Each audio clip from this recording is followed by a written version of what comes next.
খুনি লীগের দুষ্কৃতিকারী খুনিদের বিচার চাই।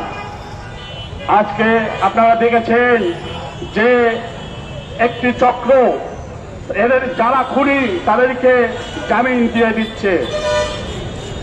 আমি দাবি করব অবিলম্বে যাদেরকে জামিন দেওয়া হচ্ছে তাদেরকে পুনরায় গ্রেপ্তার করে বিচারের সম্মুখীন করা হোক।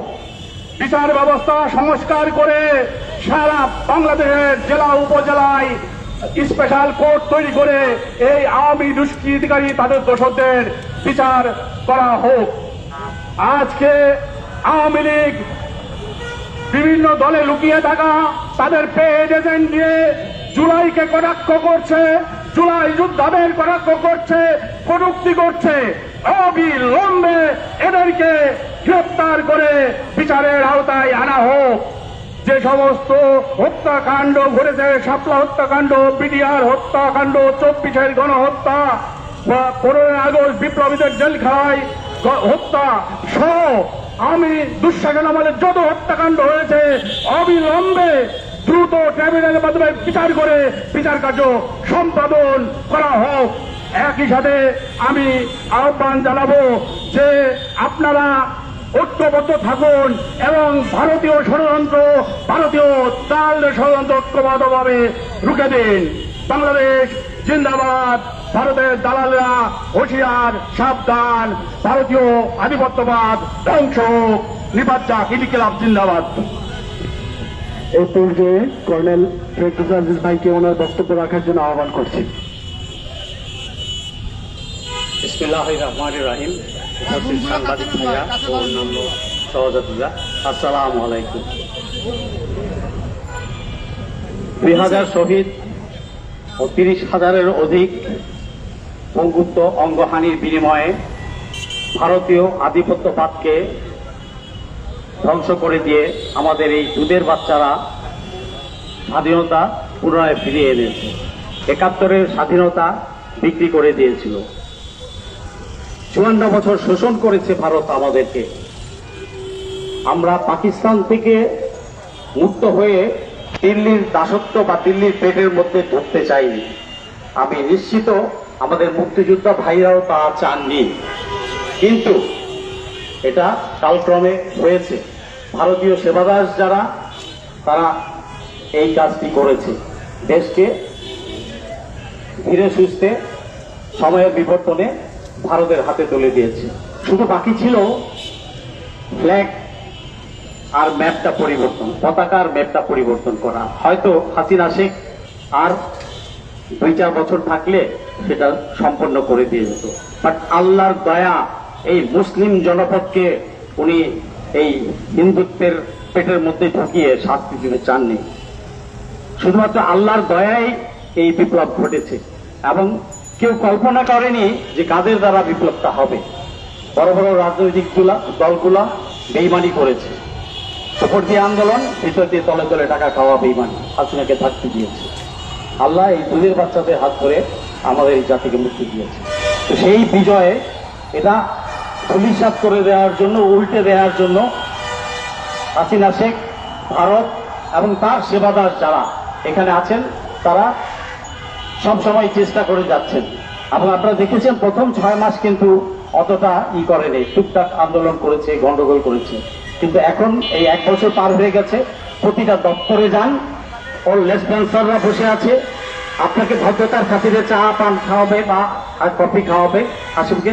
তো ওর কাজটাই করছে, হাসিনা থেকে পাঁচ সাত করছে। রক্তের বিনিময়ে যে উপদেষ্টারা বসেছেন, হারাম খাবেন না, ভুলে যাবেন না, শহীদের রক্তের বিনিময়ে আপনারা উপদেষ্টা হয়েছেন। খাও খাও। যে জনতা রক্ত দিয়েছে, যে জনতা আপনাদেরকে বসিয়েছে, সেই জনতা আপনাদেরকে আবার ঘাড় ধরে টেনে নামাতে পারবে। বাধ্য করবেন না, ফয়সালি করবেন না শহীদের রক্তের সাথে। বিচারের জন্য কেন ঘুরতে হয়? বিচারের হত্যার আসামিকে কেন জামিন দেওয়া হয়? কারা এর সাথে জড়িত? এদিকে ল্যাংটা করে ছাড়তে হবে। দৌড় সালাউদ্দিনকে দৌড় দিয়েছিল না যাত্রাবাড়িতে আজ থেকে 15-16 বছর আগে? ঠিক ওই রকম এই হারামখোরদেরকে বস্ত্রহরণ পালা করে রাস্তায় দৌড়াতে দৌড়াতে গাজীপুর পর্যন্ত পৌঁছে দিতে হবে। বেঁচে থাকলে থাকবে, নাহলে মরে যাবে। What bloody mob justice? Mob justice আবার কি? When justice fails, people takes over. That is right. That is legal. That is right. জনগণ কখন নেয় আইন হাতে তুলে? জনগণ কখন থেকে ওঠে? যখন রাষ্ট্র ব্যর্থ হয়। রাষ্ট্র ব্যর্থ হয়েছিল, পলিটিক্যাল ইনস্টিটিউশন গুলো ব্যর্থ হয়েছিল বলেই দুধের বাচ্চারা ছাত্র জনতা জেগে উঠেছিল এবং হাসিনাকে ছুরি মেরে উড়িয়ে দিয়েছে। এই পলিটিক্যাল দলগুলো কোথায় ছিল? এসিডিসি রুমে বসা ছিল। আবার এখন বলে আমার 600 জন, আমার 300 জন, আমার 700 জন মারা গেছে। আমি পলিটিক্স করি না, বাট আমি জানি 11 সাল থেকেই ফলো করছি সবকিছু। কেউ ওদের রাস্তায় নামে নাই। যে 2-4 জন নেমেছে তারা নিজ উদ্যোগে, আমি তাদেরকে সাধুবাদ জানাই। এই শহীদ, এই জুলাইয়ের শহীদদের এবং হত্যাকারীদের, আক্রমণকারীদের উপর যে সমস্ত আক্রমণকারীরা আছে বিভিন্ন বাহিনীতে, তারপর আওয়ামী লীগে, সকলকে ধরতে হবে। আর জামিন আর যেন কেউ না পায়। যদি আরেকটা জামিন পায়, আর যদি বলেন আমি জানি না, আমি তো জানি না, আমাকে তো জানায় নেই, বলে নাই, ওই জানায় নাই বলে নাই শুনবে না ছাত্র জনতা। চটাস করে ওখানে এই কলার ধরে তোকে মাটিতে ফেলাবে। আমি তাই করবে, আমি তাই করতে হবে। জুলাই যোদ্ধাদেরকে আমি বলে রাখছি, প্রয়োজনে আবার জেগে উঠবো আমরা। আমি নিজেও একজন জুলাই যোদ্ধা, হয়তো অনেকে জানেন না। আমি একজন আহত জুলাই যোদ্ধা, 13টা সেলাই আমার মাথায় আছে। আমি রক্ত দিয়েছি, আমি রক্ত দিয়েছি, হয়তো আমি বুঝি রক্তের কি দাম। মৃত্যুর মুখ থেকে ফিরে এসেছি। এই ফাইজলামি বন্ধ করেন। আসিফ নজরুল সাহেব, আপনাকে মানুষ ছাত্র জনতা শ্রদ্ধা করে ওখানে বসিয়েছে, আপনি শ্রদ্ধার জায়গায় ফেরত আসুন। মাঝখানে আপনি বিপথে চলে গেছেন। সকল কিছু বলতে চাই না এখানে, বাট আপনি সাবধান হন। এবং শহীদদের পরিবার, পঙ্গু, অসুস্থ, তাদের স্বাস্থ্য সেবার কি হলো, তাদের পুনর্বাসনের কি হলো? আমি মাননীয় প্রধান বিচারপতিকে বিনীত অনুরোধ জানাবো, আপনি বিচার বিভাগের প্রতি প্রয়োজনীয় নির্দেশনা জারি করুন, যাতে আর কোনো হত্যাকারী জামিন না পায়, কোনো অবস্থাতেই যেন জামিন না পায়। অসুস্থ হলে জেলেই মারা যাবে, বাট কোনো নামাই, সেটা অমানুষ। তার প্রতি দয়া কিসের? সেটা খুনি, তার প্রতি দয়া কিসের? এখনো যে সমস্ত খুনি ধরা পড়ে নাই, বিভিন্ন বাহিনীতে আছে, বিভিন্ন জায়গায় লুকিয়ে আছে, এমনকি কোনো পলিটিক্যাল পার্টিগুলো তাদেরকে শেল্টার দিয়ে রেখেছে, তাদেরকে আমি পুলিশ ভাইদেরকে অবিলম্বে অনুরোধ করব, আপনারা কারো তোয়াক্কা করবেন না। সমস্ত খুনিকে যেখান থেকে পান ধরে আনেন, কোনো বাধা আপনারা মানবেন না। আর আমরা বিপ্লবীদের কখনো সম্মান দিতে জানি নাই। এই সম্মান দিতে জানি নাই বলে আমাদের 54 বছর ওয়েট করতে হয়েছে। আমরা যদি 75-এর বীর সেনানীদের, সূর্য সন্তানদের সেদিন সম্মান দিতাম, তাহলে আমাদের এত বছর এই পর্যায়ে দেশ আসতো না, ভারতের অঙ্গরাজ্য ফাইনালাইজ করতে পারতো না হাসিনা। আমি রাষ্ট্রকে অনুরোধ করব, সেদিনকার সেই সূর্য সন্তানদেরকে, যারা এখনো বেঁচে আছে, তাদেরকে দেশে ফিরিয়ে আনুন সসম্মানে এবং তাদেরকে পুনর্বাসিত করুন। তারা মুক্তিযোদ্ধা এবং তারা সূর্য সন্তান। 75 না হলে ইতিহাস আজকে ভিন্ন হতো। অনেকেই হয়তো জানেন না, আর অনেক ভুয়া খাটাসরা ভয়ে বলেন নাই কিছু, বাট সত্য বলতে আমরা ভয় পাই, এটাই হচ্ছে লজ্জাকর। সেদিন যদি 75 না হতো, ম্যাপ চেঞ্জ হয়ে যেত। আপনি আমি এখানে মুক্তভাবে কথা বলতে পারতাম না। তো আমি, এবং আরেকটা অন্যায় করা, জঘন্য অন্যায় করা হয়েছে। আপনি বন্দী, তাকে শাস্তি দিবেন, ভালো কথা, কিন্তু সেই বন্দীকে জেলখানায় জবাই করে কেন হত্যা করেছেন হাসিনা শেখ? এর দায় রাষ্ট্রকে নিতে হবে, এর বিচার করতে হবে। আমি এখানেই শর্টকাট করছি। সমস্ত জুলাই যোদ্ধারা যে যেখানে আছেন, যে সংগঠনের নাম দিয়ে আছেন, আপনারা সবাই এক হন, দেশের প্রতি খেয়াল রাখুন। নির্বাচনের জন্য দেশ তৈরি না। লেসবেন্সাররা চেষ্টা করছে নির্বাচন করানোর জন্য, যাতে আওয়ামী লীগকে আবার আনা যায়। প্রশ্নই উঠে না। আওয়ামী লীগকে নিষিদ্ধ করতে হবে। নির্বাচন আগে, সংস্কার আগে, বিচার তারপরে নির্বাচন। এই রক্তের দাম এত কম না, এত সস্তা ভাববেন না। তাহলে যারা এখন লেসবেন্সাররা চেষ্টা করে যাচ্ছেন, তারা কেউ মাফ পাবেন না, তারা কেউ মাফ পাবেন না।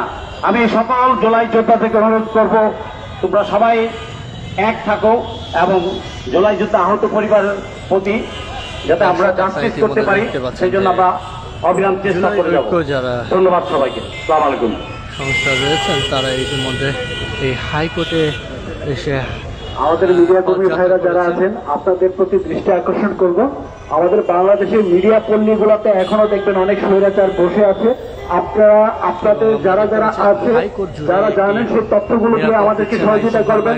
এই রাষ্ট্রীয় গোয়েন্দা সংস্থা যারা আছে তাদেরকে দিয়ে সহযোগিতা করবেন, আইন শৃঙ্খলা বাহিনীতে যারা আছে তাদেরকে দিয়ে আপনারা সহযোগিতা করবেন। তো এই মুহূর্তে আমাদের সামনে বক্তব্য রাখবেন কর্নেল হাসিনুর রহমান। এবং আজকে এই বিক্ষোভ মিছিলে উত্তপ্ত রোদ, ভাদ্র মাসের রোদ। আমি আপনাদের অশেষ ধন্যবাদ ফোনে জামিন পেয়ে যাচ্ছেন এবং আমরা তো আইনমন্ত্রী আমাদের একটা আসিফ বলার একটা খাত আছে, উপদেষ্টা আসিফ নজরুল ওনারও পদ থেকে ধন্যবাদ। দাবি চেয়ে আমি একটু বলবো খালি আসিফ নজরুল ভাই, বিক্ষোভ মিছিল। ভাই আপনারা সম্মানী লোক, শিক্ষক ছিলেন, একটা এক্সিকিউটিভ আদেশ করে দেন যে আদেশে বলা হবে কোন জুলাই হত্যার সাথে জড়িত কাউকে জামিন দেওয়া যাবে না। এটা কি খুব কষ্টের ব্যাপার? খুব কষ্টের ব্যাপার না। আপনি সদিচ্ছা, আপনি বিপ্লবী চেতনা ধারণ করেন, একজন বিপ্লবী হন। আমি প্রধান উপদেষ্টাকে বলবো আমাদের গোয়েন্দা সংস্থাগুলি রয় ভরপুর, কঠোর হন, একদম ঘাট ধরে সবাইকে বের করে দেন। আমরা রয় বাংলাদেশে থাকবে না, রয়ের প্রেসক্রিপশন বাংলাদেশ চলবে না, বাংলাদেশ চলবে ভারতের আধিপত্য মুক্ত বাংলাদেশ। এটাই আমাদের জুলাই বিপ্লবের চেতনা। ছাত্ররা আমাদের শিখাইছে, এটাই আমাদের কথা। আরো লোকে আমাদের আওয়ামী লীগ ফেরত আসার কোনো স্কোপ নাই। পরিষ্কার হয়ে যান সব সংস্থা। আওয়ামী লীগ ফেরত কোন রকম প্রচারণা, কোন রকম উদ্যোগ নেবেন না।